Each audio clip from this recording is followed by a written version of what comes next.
Hi there everyone, I'm Josiah from Womp Creations, and today I'm going to take you through some model making techniques while I scratch build a Death Star TurboLaser.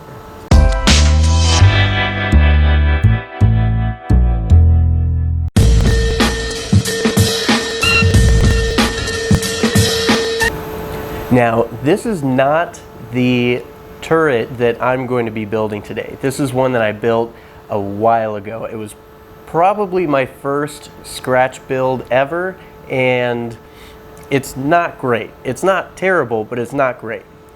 But the reason that I've decided to redo this is it's broken. I had it sitting on top of my hardware cabinet behind me, and while I was cleaning, it fell and broke. The turret, it broke. There's some Greeblings that came off the top, and it wasn't a great model to begin with.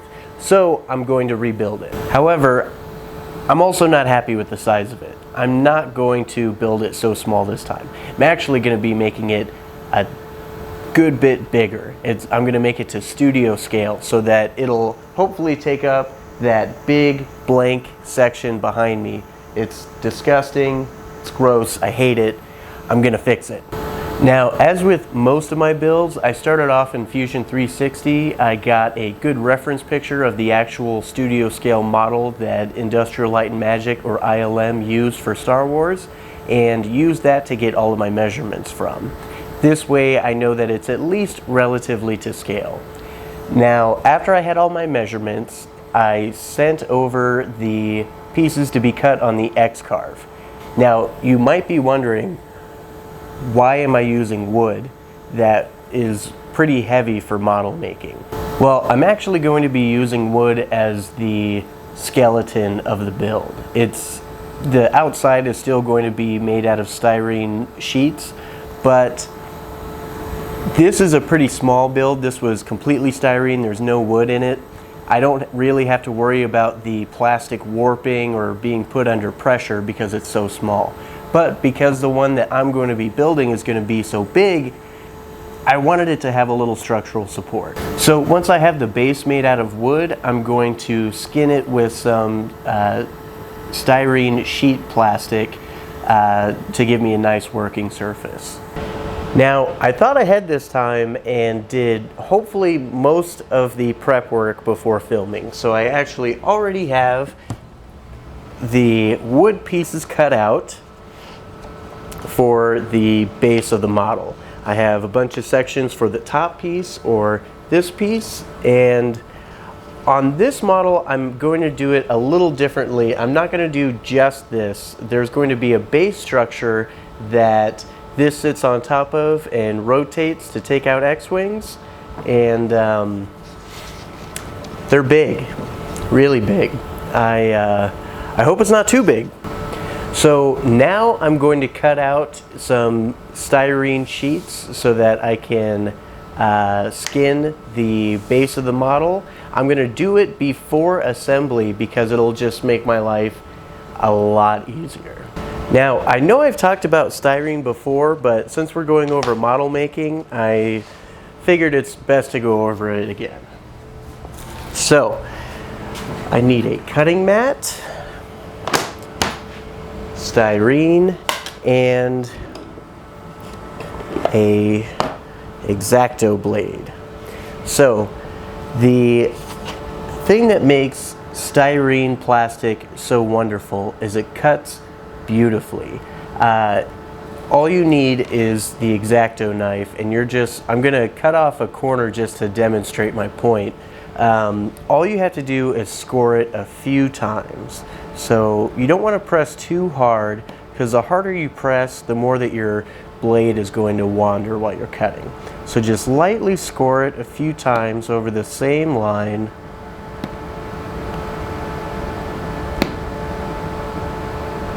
And you don't need to go all the way through the plastic. Just lightly score a few times, cutting deeper each time.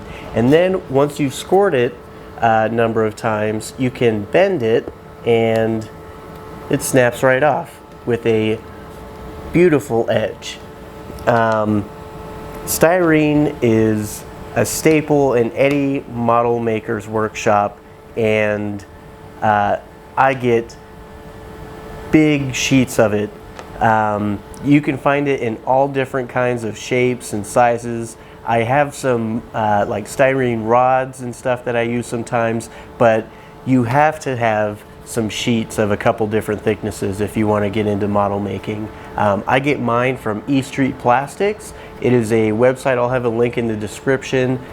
They have some really well-priced sheet styrene that can come in some pretty big sheets, which is really nice. So now that I have explained why styrene is so wonderful, I'm going to get on to cutting out my big pieces for my TurboLaser.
All right, ladies and gentlemen, we have all of our plastic pieces cut out, and you want to take a wild guess on how I'm going to attach them to the wood pieces?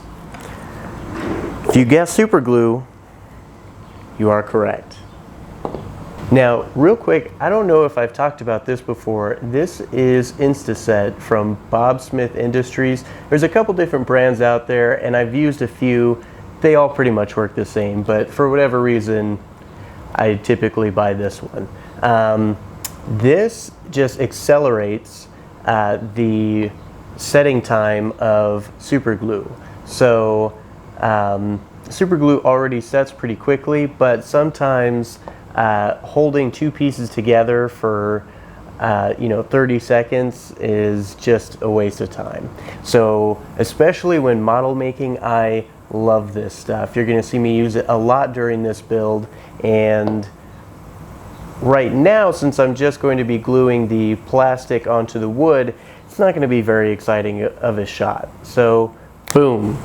So all of my pieces are covered with styrene, but I did not plan everything out quite right, and I didn't actually measure these bottom sections before cutting them out. So I realized after cutting them out, none of the styrene sheets that I have are big enough for one to cover an entire section of the bottom. So I had to cut up some pieces and glue them on separately, which leaves me with these seam lines. Now, it's okay because that gives me an opportunity to show you guys another technique that model makers use to hide crimes like seam lines. Now, the way that we're going to fill these seam lines is with spot putty. This is a mostly used tube of spot putty. You can find these at really any automotive parts store, but this is essentially Bondo, except it is pre-mixed. So with regular Bondo, you have a filler and then a hardener that you have to mix together, and that works great for bigger, deeper crevices that might need to be filled. But for shallow crevices like these, spot putty works wonderfully, and you don't have to take the time to mix it. So all you need is the spot putty and something to spread it with. So the way you use spot putty, super easy. All you have to do is get some onto your spreader, just a little bit on the corner to start with, and then you're just going to go through and spread it over the seams. Could not be any easier. And you don't need to worry about being too precise, because we're going to have to sand this just a tiny bit after anyways. That being said, you don't want to glob a ton on. It's going to take forever to dry, and then it just makes more sanding work for you.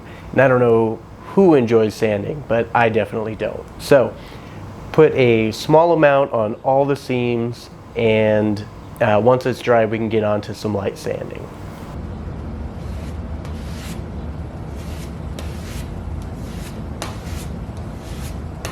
All right, now that the spot putty has been given a chance to dry, I'm going to hit it with some 220 grit sandpaper. Not pressing too hard, I'm just trying to knock back the high spots.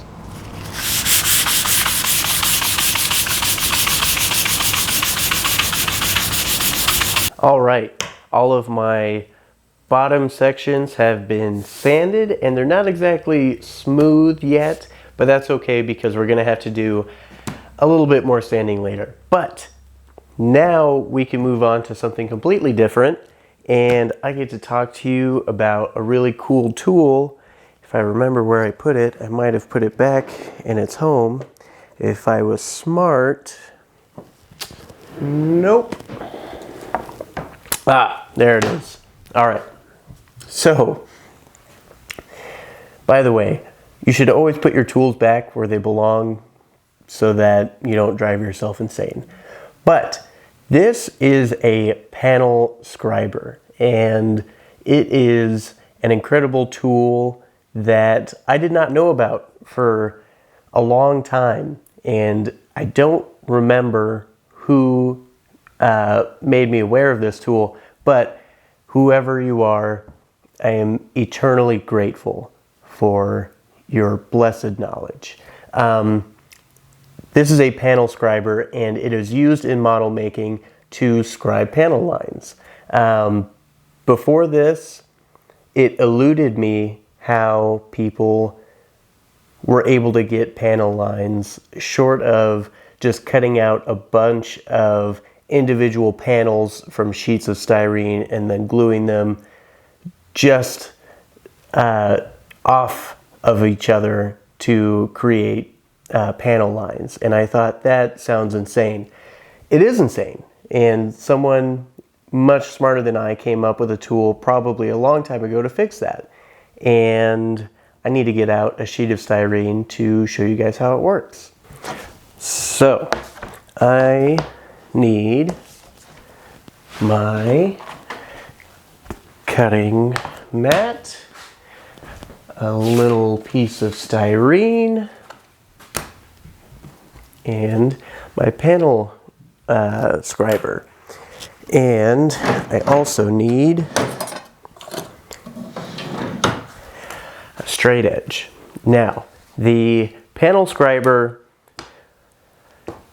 in operation works just like the X-Acto knife, except our goal is not to snap off a piece. Our goal is to score a line a few times, and because this blade is thicker, it leaves more of it takes more out of the material. So when you score over the same spot a couple times, it removes enough material to create a divide between the two pieces and create the effect of a panel line. So I always do it against a metal ruler so that I don't dig into the ruler and my line is straight, but super easy. You just take it and scribe in the same spot couple times. It kind of depends on how deep you're wanting your line to be. You do want to be careful because you can cut through, you're still cutting into the material, so you can cut through the material, but now you have a line in your material and you can simulate panel lines of different panels on a structure. This is kind of a lame example, but you guys are going to see much more clearly the look that it's going to give once I start doing it on these bigger panels.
Isn't it nice just, you know, having a little montage and everything being done? No, that actually took me quite a while, but all of my panel lines are scribed into my panels now, and we can get onto some assembly. But I ran out of spot putty, so I need to run to the store, then I'll get onto assembly. All right, I got more spot putty, and I can start assembling. I am going to start assembly with the bottom portion, and which means I need the top and bottom. Oh my gosh, this is gonna be big. All right, so I also need tape. Now, the reason I need tape is when I'm assembling something big like this, especially when all the pieces need to fit together and it's not square, they're going to be coming up at an angle. I like to mock it up before I make anything set in stone, because I might need to be able to move something a little bit before to get it to fit just right. So the way that I do that is with tape. So I am going to put a piece of tape on all four sides, coming out from the bottom.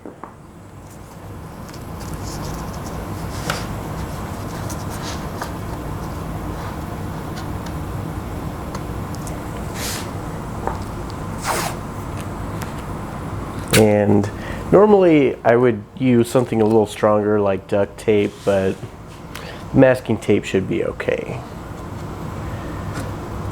They're not going to be bearing any weight.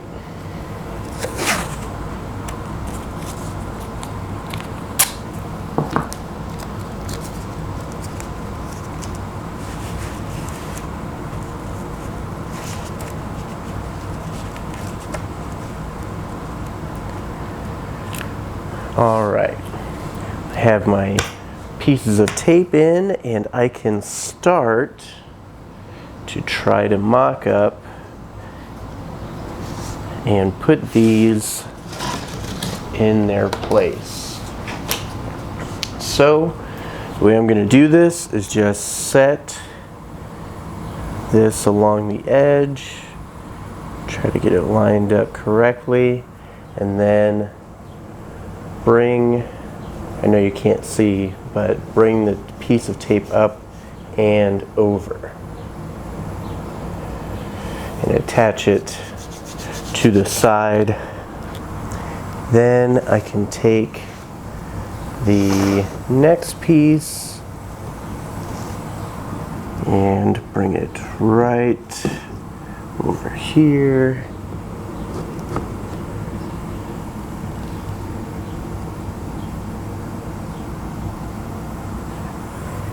Look at that.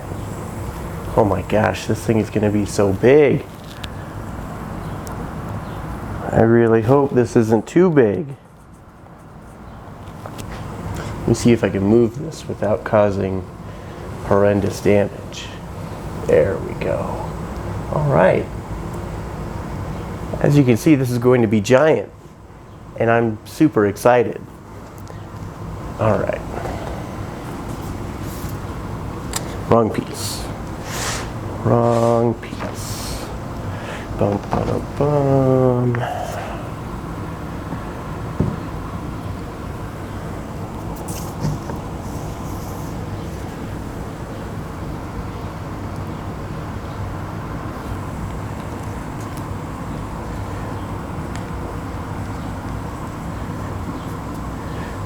There. Now, please don't fall apart while I move you again.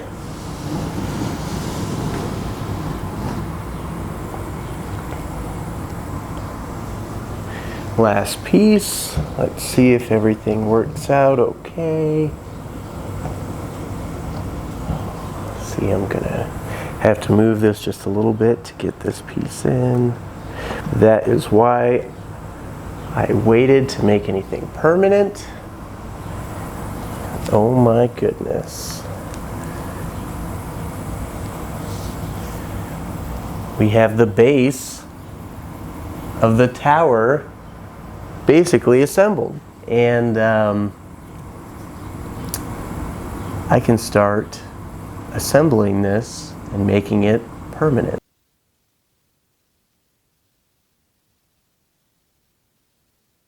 I'm going to do a similar operation on the top, but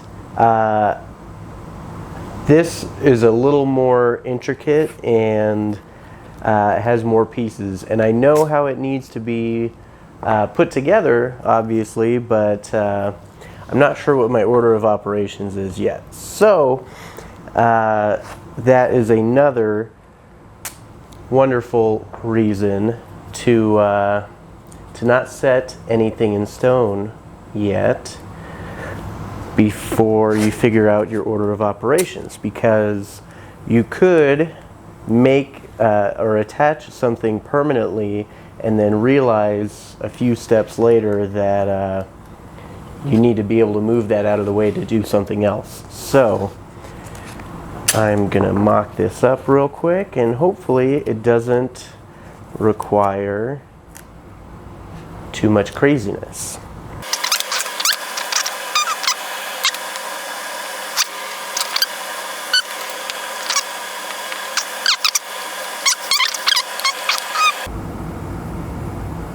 That should be...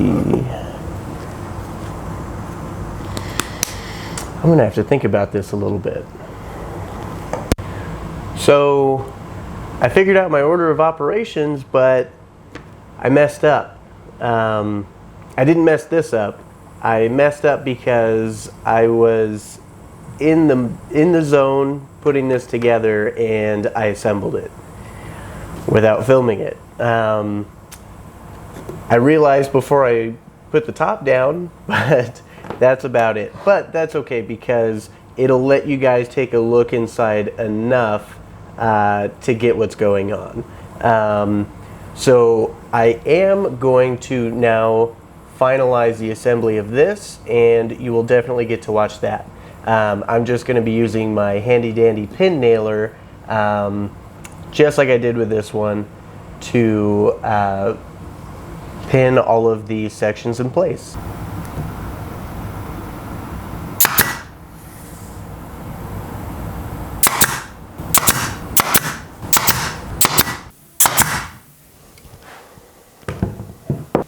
All right, now that this has been pinned down to each other and is looking pretty solid, I need to go through and clean up these corners where the styrene sheets don't quite meet. And so I'm going to go through with a X-Acto knife and the spot putty and clean this up a little bit.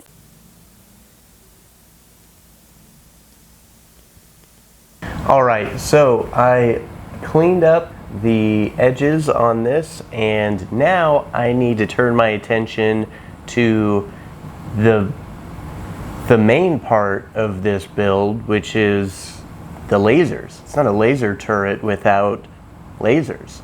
So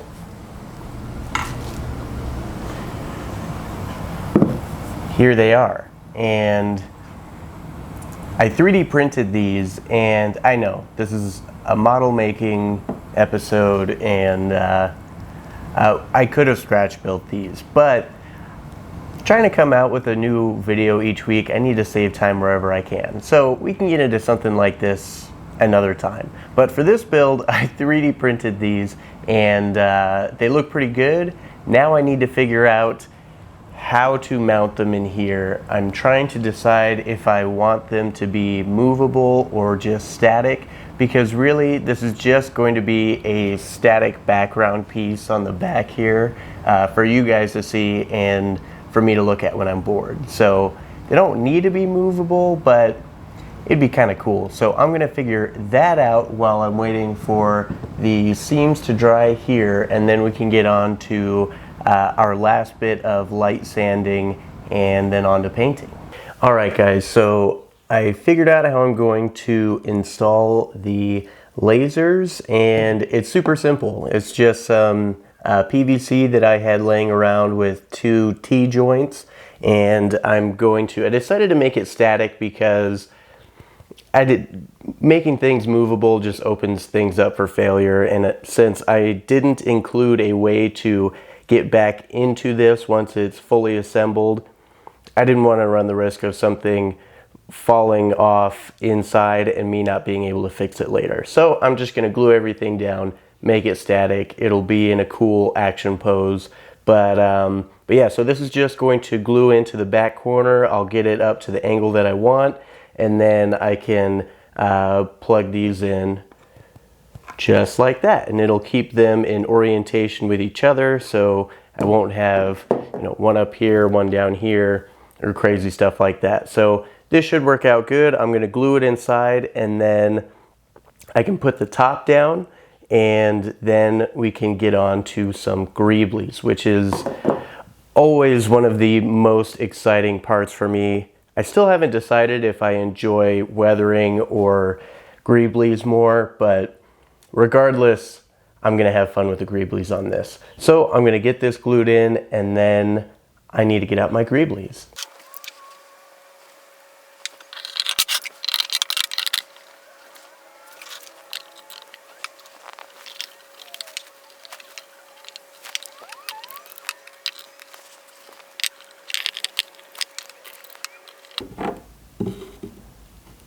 Perfect.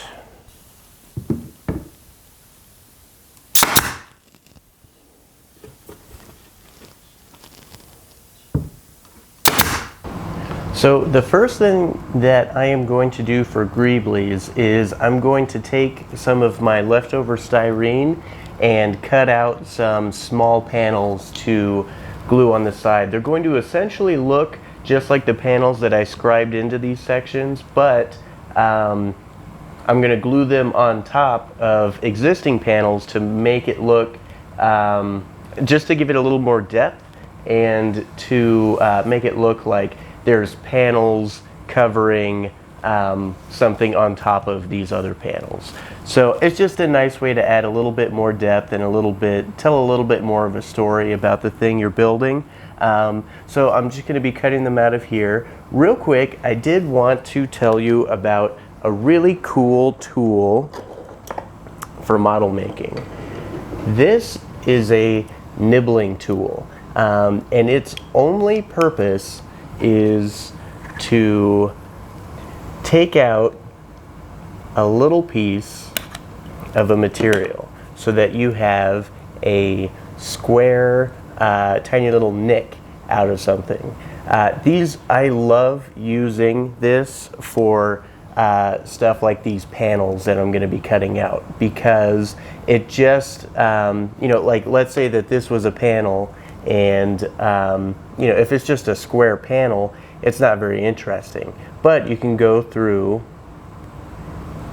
and take out a few nicks. You could take out the corners so that it just looks a little more interesting than just a plain square. It's a great quick way to add detail without you having to go through with an X-Acto knife and cut small little ticks out, which can be kind of draining. So I'm going to go through, make some panels, and then I'm not going to glue them on yet. I'm going to wait until I bring out my other Greeblies. You don't want to make your piece too busy. It's really easy to overdo Greeblies, and it's hard to undo that.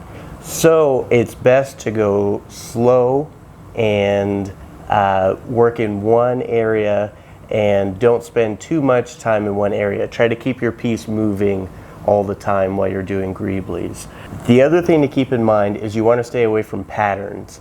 Humans are really great at establishing patterns in things, even when you're not trying to, which can be good for some things, but with Greeblies, you don't want to have the same pattern of Greeblies 10 times over a whole piece. You want to change it up a little bit. So it's important when I'm doing Greeblies, you're going to see me moving around a lot, because I don't want to stay in one place for too long and overdo it or create a pattern someplace that shows up over the whole thing. So I'm going to cut out my pieces, my extra panels, and then I'm going to bring out my big bags of Greeblies and start gluing them on.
All right, ladies and gentlemen, these are looking great.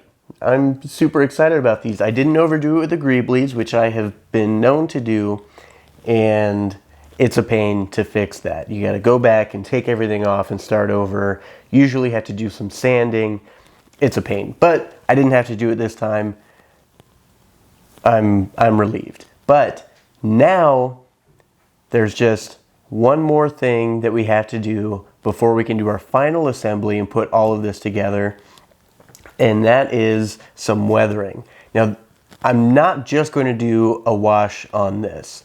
A very common theme in Star Wars spacecraft is some color tone differences between panels.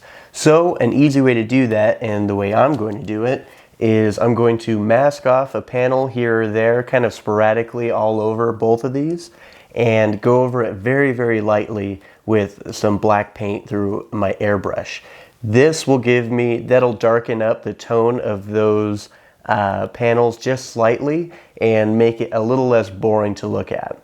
Then I will go through and hit it with a black wash. I don't think I'm going to do any other colors with this. And then I'm going to hit the edges of my laser turrets with a paint pen, a chrome paint pen, so that it looks like, you know, there's some minor chipping and stuff like that. Just kind of help call out some of these details, and I'll also do a black wash on those. So I still have not checked to see if this will fit in that blank space behind us. So we'll get to find out together. I'm excited.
All right, ladies and gents, we are done, and it fits. I'm so glad that it fits. We have like whole inches to spare.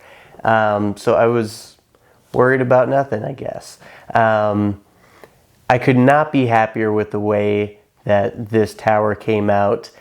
Going from this to that, I'd say is a huge improvement. Now, even though this is broken, I can't throw it away. This is the first model that I made, and it holds a special place in my heart. So I'm gonna hang on to it still.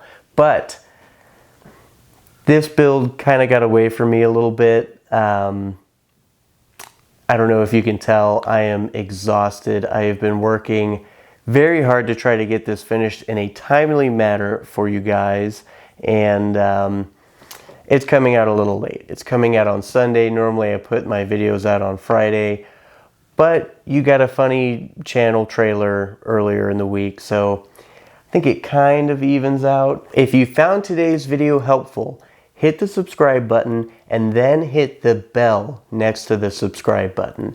That will give you a notification every time that we come out with a video so that you don't miss anything. If you've already subscribed to the channel and you are continuing to enjoy our content, consider supporting us on Patreon. We've officially launched our Patreon page. I'll have a link down in the description.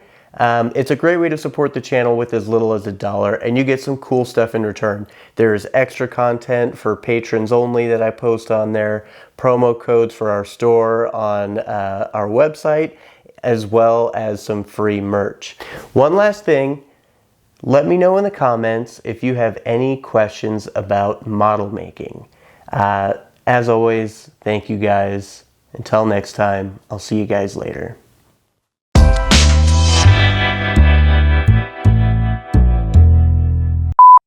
So that once I have the base made out of wood, I will do a covering with some styrene sheet plastic so that, no, see, I don't know where my mind is at today.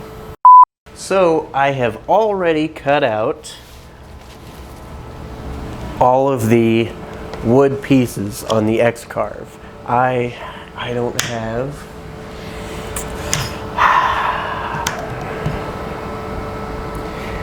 Today's a rough shooting day. Styrene.